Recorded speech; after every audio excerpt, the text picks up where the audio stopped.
বন্ধুরা, আজকে যে গাছটা সম্পর্কে বলবো সেটার নাম হচ্ছে সং অফ ইন্ডিয়া। কেউ কেউ সান অফ ইন্ডিয়া বলে।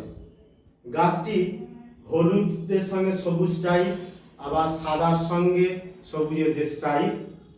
এই গাছটা বিজ্ঞানসম্মত নাম হচ্ছে ড্রেসিনা রিফ্লেক্সিয়া।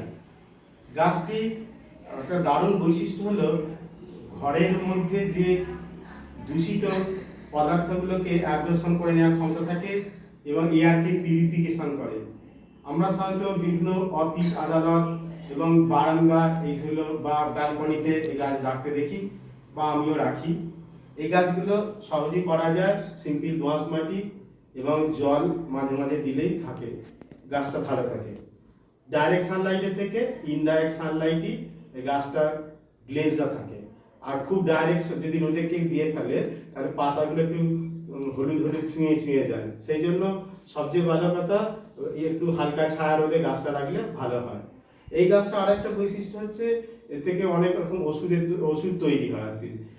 অ্যাজমা, ডায়রিয়া, ড্রাই স্কিন থাকলে সেইগুলোর জন্য এই গাছটার ওষুধ তৈরি হয়। আর এই গাছে আরেকটা ব্যাপার হচ্ছে বাড়ি রুমের মধ্যে যে আর্দ্রতাটাও বজায় রাখতে সাহায্য করে। তা বন্ধুরা, আমার এই প্রিয় গাছ তোমরা লাগাতে পারো।